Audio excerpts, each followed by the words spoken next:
Take a lot of skill, a lot of faith, right? A lot of faith. But it didn't take a lot of skill. Who did all the work here? It was all God, right? She didn't have to go off to some kind of severe training, extreme training camp for a year to learn how to be the mother of Jesus. God just did it all.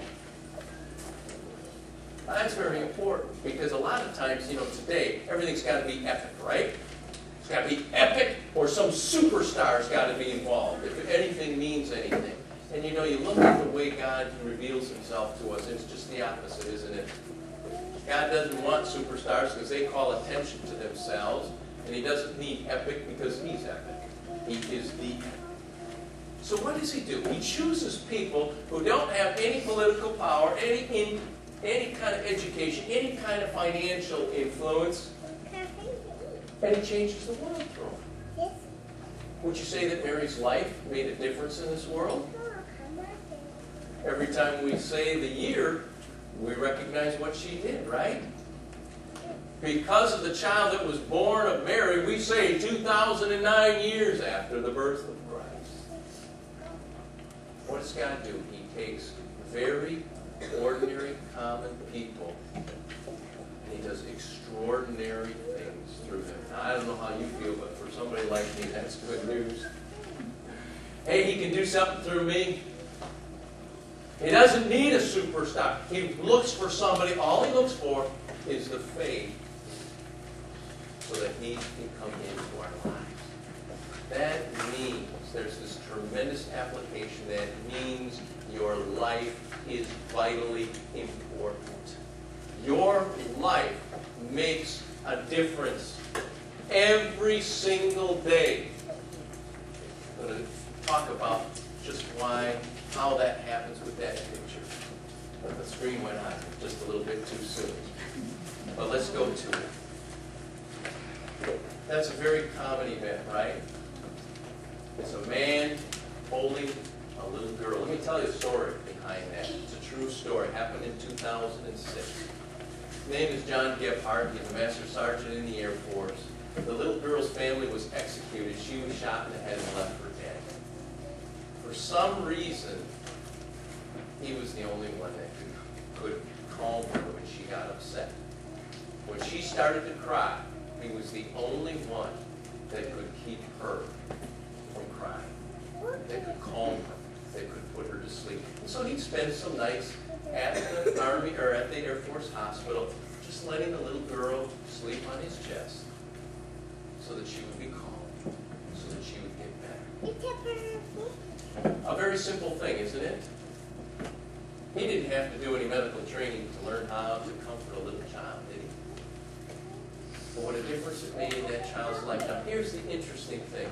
They interviewed John Gebhardt later on when he returned to Wichita, Kansas, and he said, I don't even remember much about that picture or anything else. All I remember is how much it meant to me to hold that little girl at night, because it broke the loneliness that I felt in my two children. Jesus washed his disciples' feet. Remember that? And then what did he say? He did that stinky, lowly job. And all his disciples looked at him like he was, what has gotten into him? And what does he say? He says, if you do this, you will be happy. If you wash feet, you will be happy. And this is just such a perfect picture.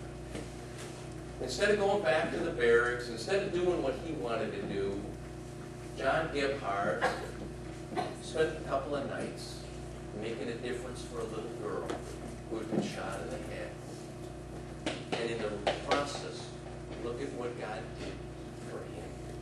He made that time separated from his family just a little bit shorter, and then opened his horizons because he said, I now realize that we can't just be concerned about our children, but all children.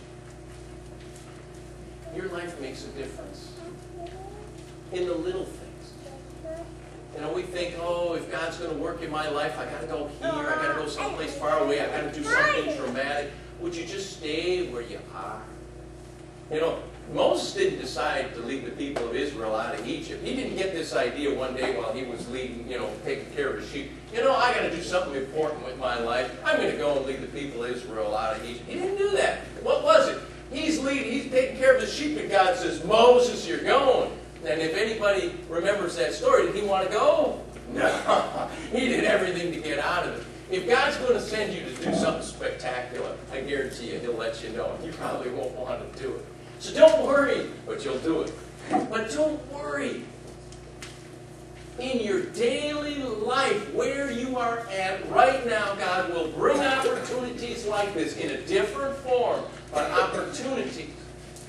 And your life will make a difference for all of eternity, because God is a God of eternity. And don't let that word eternity go by. Yeah, we talk about God things, so we talk about forever and ever.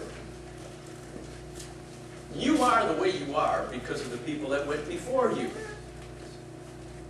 All of us are. You're more like your parents, you young people. You're more like your parents than you want to admit. And you'll become more and more like them as you get older.